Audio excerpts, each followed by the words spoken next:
The girls can't find Miku at breakfast, and somehow, Ichika brings up the idea to try and fool Futaro by making Itsuki look like Miku. Meanwhile, our boy is still freaking out, so he exits the room, only to meet Itsuki outside it. She wants to make peace, but Futaro pushes her away out of fear of getting caught. When Ichika asks him about Miku, he lies that she's at the library. All three of them then head there, but still don't find Miku.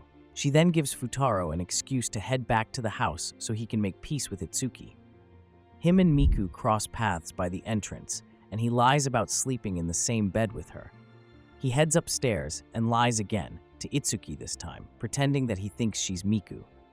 She eventually plays along so he can tutor her while a grumpy Nino watches from upstairs. It's exam day and Futaro dreams that all the girls score 100, but when he wakes up, he discovers that they're going to be late, so they all begin to run down to school. Everything in life fights them getting to school on time, from Nino wanting to put on makeup, to Miku helping an old lady, even down to Itsuki stopping by a confectionery for some snacks. They arrive late, but luckily, Yotsuba is already inside. Futaro then comes up with Operation Doppelganger to confuse Heimdall, the great gatekeeper. Miku goes first and lies that she's Yotsuba, and the other three do the same. All except Futaro get away with it, and he encourages them to do their best as he's being dragged to the counselor's office. The quintuplets then pinky swear to pass their midterms. The test begins, and one by one, they put into practice what Futaro had taught them. Meanwhile, the tutor had finished his and is hoping that they pass. It's result day, and Futaro gathers all of them in the library. Out of 250 points, Yotsuba got 95, Miku got 162, Ichika got 127, Nino a 119, and finally Itsuki with 148. He advises all of them on how to grow before taking a call from Mr. Nakano. Before he can confess that the girls failed, Nino swipes the phone and lies that they passed.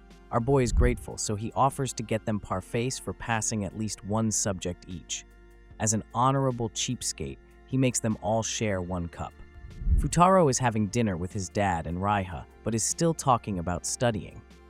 His father reveals that Futaro was a wild boy before he met his first love and became a bookworm. To prove it, he shows Raiha an old picture of Futaro in his student handbook. At the Nakano home, Miku makes Futaro and Yotsuba taste her croquettes and continues force-feeding them until she makes the perfect batch. Think of her as the witch and the other two as Hansel and Gretel. Well, Hansel gets a tummy ache before the witch can make a perfect batch of croquettes and blames it on Yotsuba's inability to lie. Itsuki and Nino then pass by, and Futaro makes Yotsuba lie to them so they can study. She messes up and tells them that our boy is terminally ill and can't stand, a bad lie, but Futaro coughs up some ketchup and they think it's blood. Yotsuba uses the opportunity to ask Itsuki to study with them, and she promises to think about it. Our boy's situation gets them to stay until Nino pours some hot porridge on him and he gets up in a frenzy. After this, they both get mad and leave him and Yotsuba alone again. She freaks him out by telling him that she likes him and then laughing and running off. This makes our boy promise to never trust anyone after this. It turns out that school camp is coming up and Yotsuba joins Captain Ugly and Miku in the library. He scares the ribbon off of her with a wacky mask and later announces that he's on the test of courage committee, and not by choice. Yotsuba sidetracks into a legend about school camp and how the last couple holding hands by the campfire will spend the rest of their lives together. Neither Miku nor Futaro believe it. Ichika joins them, but only to announce that she has a shoot. She then exchanges email addresses with Futaro and sends him a picture of him sleeping on her laps. She threatens to send out the picture if the unfortunate virgin doesn't get the email addresses of all her sisters. He easily gets Miku's, but Itsuki and Nino refuse to give him theirs. He then bribes Itsuki with Raiha's email and Nino with her fear of being left out.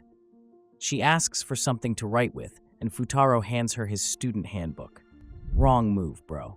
He reminds Yotsuba to give him hers, but a call from the basketball team interrupts them. She leaves after this, and Futaro tails her, abandoning his student handbook with Nino. He witnesses Yotsuba kindly turning down the basketball team and promises to ride her hard as her tutor, respectfully. He decides to email the girls when he gets home, but can't find Nino's email. This reminds him that she's still with his student handbook, and he heads to her room first thing the next day to retrieve it. She catches him, and our boy gets on his knees to beg for his book back. Just then, Ichika appears with an ear piercer, and Nino makes Futaro help pierce her ear in exchange for his handbook. He tries to steal it while she has her eyes closed, but it plops open, revealing a picture of him with tinted hair and an earring. Dude was a Y2K baddie. He freezes up, but Nino thinks it's someone else. She announces that he's her type, so Futaro lies that it's a relative's picture. She, in turn, wanted to show him a picture of them as little girls, but Futaro is uninterested. She gives the piercing a rest and goes through the album with her sisters. Meanwhile, our boy is upstairs, filled with gratitude that Nino only saw half of the picture. He reveals the other half to be a picture of his first love, and coincidentally, it's one of the quintuplets, but he doesn't even know it. Yotsuba is super excited because the school camp is tomorrow, and she lists all the fun activities that'll happen. She then repeats the campfire legend, but our boy insists that students dating is as pointless as a sentence without a period. Miku is silent about this, and Ichika comes to stir the pot. She and Yotsuba then run away when Futaro brings up studying. Ichika hands Miku a wig before leaving, and our boy later finds out that Miku dresses like Ichika to replace her at class meetings. Upon reaching the meeting, Miku discovers that Maeda just wanted to ask Ichika to go to the campfire with him. She's shocked, but tries her best to keep her cool. She then tells him that she'll give him an answer later. Maeda is insistent and comes close enough to suspect that she switched with Ichika. Just then, Captain Ugly comes to the rescue and lies that her sisters called for her. The two boys get at each other's throats, and to settle things, Miku lies that she's already going to the campfire with Futaro and clings to him for emphasis. He's still skeptical, so Miku grabs our boy's hand to prove it, and they both walk out on Maeda soon enough. Later on, all the girls except Ichika drag Futaro to the mall to help him pick out an outfit for the campfire.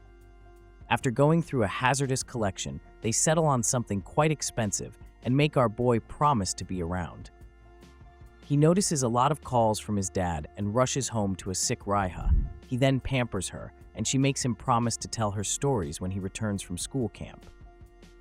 Unfortunately, his dad doesn't return in time for him to make the school bus, so Futaro forgets about camp. His sister then suddenly shoots up, looking healthier than ever. Whilst he's still contemplating staying behind, Itsuki comes in and drags him back to the limo with the other girls. They get stuck in traffic and play Guess the Finger until they have no choice but to rent a room in an inn to spend the night. The girls are weary of Futaro, but our boy just wants to have a nice time. He even suggests that they play a game of cards. Afterwards, Ichika and Miku talk about the lie she told to get Maeda off her back, and Miku reiterates that she's fine with the outcome. They then have an elaborate dinner where Futaro lists the events of the camp from memory. Ichika brings up a mixed bath flyer, and the girls give it a shot. While they're soaking, they debate on who will sleep next to Captain Ugly and settle on dressing alike to confuse him. By the time they get inside, Futaro is already fast asleep. The next morning, Ichika wakes up next to our boy and notices that everyone slept haphazardly. She then rubs on his chest long enough for Itsuki to barge in and see them. First of all, gross. Itsuki thinks it's gross too, so she quickly shuts the door. She then meets other members of her school in the hallway. Apparently, they too got snowed in. They all get on the bus with the other students, with Nino hoping to meet the bad boy from Futaro's handbook, and Yotsuba wanting to give Futaro a memorable camp experience. Itsuki, on the other hand, is planning to test our body's ability to turn down advances from his students. They're all at camp now, and Yotsuba chops up way too much wood, unlike Ichika, who literally does nothing but has boys fawning over her. Itsuki and Miku are on cooking duties, and Angry Bird screams off the head of some boys for burning the rice. As for Futaro, he's seated with Maeda, but can't even remember his name. The poor virgin then asks our poor virgin how to get a girlfriend, but Futaro doesn't answer because Yotsuba comes through with materials for the test of courage. He then tells Maeda to take the test of courage with a girl. Maeda follows our boy's advice and gets a girl to walk through the forest with him. Unfortunately, Futaro and Yotsuba scare the life out of him and his date. Captain Ugly has other talents, it seems, like scaring away every girl in his life. Ichika and Miku come through next, but don't get scared one bit. She points out Futaro's blonde wig, and a blushing Miku keeps quiet the whole time. He then warns them about a cliff nearby, and they continue their journey. Nino and Itsuki are up next, but Itsuki gets scared by everything that moves. They eventually reach where Futaro is hiding, and his act makes her run towards the direction of the cliff. An angry Nino then chases after her. Miku thinks she's weird and asks Ichika what she thinks of Futaro. Ichika also has a thing for our boy, so she keeps her opinion to herself. Meanwhile, Nino's phone dies as she's searching for Itsuki, and she runs into Futaro with a blonde wig. She thinks he's the relative from Futaro's handbook and blushes as she talks to him. It takes some time for our boy to realize this, and when he does, he tries to escape. Unfortunately, Nino asks for his help in finding Itsuki. So he lies that his name is Kintaro. He tries everything to make himself unattractive to her. Never thought he would have to try, though. He does this while hoping that Itsuki shows up. Unfortunately, Nino likes everything he does and even patches him up with a band-aid. They hear wolves howling and both make a run for it. Nino goes in the opposite direction and almost falls off the cliff. Luckily, Kintaro is fast enough to save her, and in turn, she saves him by holding on to the good luck charm Raya had made. They end up falling on top of each other, and Nino blushes some more. She then asks to hold Kintaro's hand, but he hands her the charm instead. She smiles and ends up asking him to the campfire dance. Before he can answer, a crying Itsuki emanates from the darkness and distracts Nino long enough for our boy to escape. I call this the ugly Houdini. Meanwhile, Ichika suggests that Miku replace her at the dance, but she stubbornly declines. Back at the cabin, Nino is extra bubbly but is rude to Futaro. He tries to tell her the truth, but she disappears into the crowd. Ichika and Miku are also dismissive of him, and he wonders why they hate him more than usual. Itsuki peeks from the corner and, like Jiminy Cricket, tells him to stop acting suspicious. Later on, he joins Yotsuba to carry logs of wood in preparation for the bonfire, but finds out that she too is holding a grudge against him. He returns to the barn to carry another log, but this time it's with Ichika. He then tries to smoothen things over, but she notices that his voice is fake, and so are his intentions. He opens up about everyone hating him, and she roleplays as all the sisters except Miku. They head back to get the last log of wood, and Futaro suggests that he and Ichika call off their dance. Tears begin to fall down her cheeks, and it makes our boy feel like crap. Some girls come for the last log, so Ichika and Futaro hide from them. He covers her with his jacket, and they get locked inside the barn. By Yotsuba, no less. Captain Ugly threatens to break the door down with his ugliness, but Ichika points at a burglar alarm above. This doesn't discourage Futaro, so Ichika claims that it'll ruin camp if they draw too much attention. In truth, she just didn't want Miku to find out who she was with. Futaro then squats down and gets a flushing Ichika to climb his shoulders so she can disable the alarm. Unfortunately, he's a weakling and admits that he can't lift her.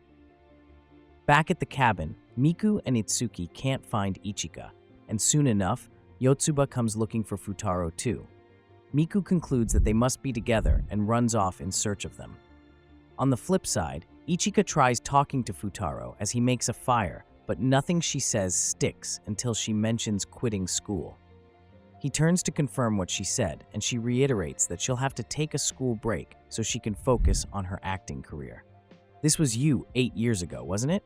Futaro keeps his cool, but worries about losing 20% of his pay on the inside. Ichika expected a greater reaction, but our boy simply announces that she'll fail just like you did. He then encourages her to go for it anyway. The fire comes to life, and they add some wood to it. Meanwhile, Miku and Itsuki are still searching. Ichika finally agrees to call off the dance on the condition that they have a dance of their own. She gets Futaro to stand up, and that's when he tells her about the campfire legend. This breaks her heart because she realizes how important it is to Miku. The shock makes her trip over the log of wood, and Futaro saves her from getting hit. Unfortunately, it breaks the door and trips the burglar alarm. To worsen things, the sprinklers go off, and Itsuki and Miku open the barn doors to meet both of them wet. The next morning, Futaro stays in bed, regretting how much trouble he caused, and how Miku and Itsuki still did not believe his story. Meanwhile, Miku takes some time to think things through, while her friends go out to have fun. As for Ichika, that one falls ill, so Itsuki refuses to leave her side. They talk about the morning at the inn, and Ichika promises to be fine. Yotsuba then ambushes a drowsy Futaro and forces him to ski with her. He doesn't know how to, but Yotsuba promises to teach both him and Miku. He has barely gotten a hang of it when Ichika shows up on the ice. She reveals that Itsuki doesn't want to see our boy, so she's off skiing someplace else. Anyway, she suggests that they play tag, and Yotsuba is it. He tries to talk to Miku with this opportunity, but she suddenly becomes good at skiing. I call this the stay away from me technique. Patented, of course. He and Ichika then chat, and he assures her that he hasn't told anyone her secret. The downside is that he doesn't know how to stop skiing, so he continues until he crashes into a tree. The band-aid that Nino had given him falls off in the process, and she notices it on the ground. She thinks he's Kintaro and begins to chase him down. Our boy runs for his life, but meets Yotsuba up ahead. She declares him to be her prey, and both ladies chase him from both sides. To save his life, he hides in a nearby igloo where he meets Miku already hiding too. He wants to leave, but she gets him to stay. They end up talking about how to get away from Yotsuba, and Miku hits her head on her way out. They both laugh it off, and our boy exits the igloo first. Outside, Yotsuba is still trying to find everyone. Nino is still searching for Kintaro, and Miku calls Ichika to talk about something serious. Miku tells Ichika that the legend requires the couple to hold hands at the campfire, and suggests that they both hold one of Futaro's hands each. Ichika's cough doesn't let her hear the suggestion, and Futaro enters the igloo to interrupt the conversation some more. Ichika then uses the chance to put them on a mission to find the lonely Itsuki. They have zero luck, and Futaro seems to be getting sicker. They soon meet up with the other sisters after they all get caught by Yotsuba, and Futaro concludes that Itsuki is lost. They think she took the dangerous part of the ice, and so Nino plans to find their teacher to report it. Ichika stops her because she thinks Itsuki wouldn't want to make a mountain out of a molehill. Futaro gets so dizzy from the shrooms, kidding, but he does figure out where Itsuki is. He then gets Ichika to help him track her down, only to expose her Scooby-Doo style. It turns out she has been disguising as Ichika this whole time, and Futaro caught her because she didn't call his first name like the real Ichika normally does. Ichika had defended Futaro to Itsuki, telling her that he's a good person and nothing like their father. They resolve their issues, and soon enough, Futaro passes out on her shoulder. The stupid girl thought he was making a move on her and was already blushing. A teacher ends up preparing a room for our boy and declaring it a Nakano free zone. As the other girls head back, Captain Ugly stops Nino and lies that Kintaro won't be coming because he has an emergency to attend to. Nino leaves to spend some time by the campfire before heading back inside. Meanwhile, Ichika and Miku sit on the steps in the distance, where Miku admits that Futaro has been sick since their trip began, but she was too selfish to notice. I have a name for this too, but enough with the names. She then grows some balls and tells Ichika that she likes Futaro and wants him all for herself. Ichika does not freak out. Instead, they hug it out like bros. Yotsuba and Itsuki meet in Futaro's former room, and they go through his notebook. There, they come across a list of stories he wants to tell Raiha when he returns, and this prompts Yotsuba to sneak into his room. As soon as the head teacher leaves, Itsuki finds her way to the light switch. She's shocked when she turns on the light and sees all her sisters. They all came because they were worried about our boy, but Itsuki is the only one holding his hand by the end of the campfire. Or so we think.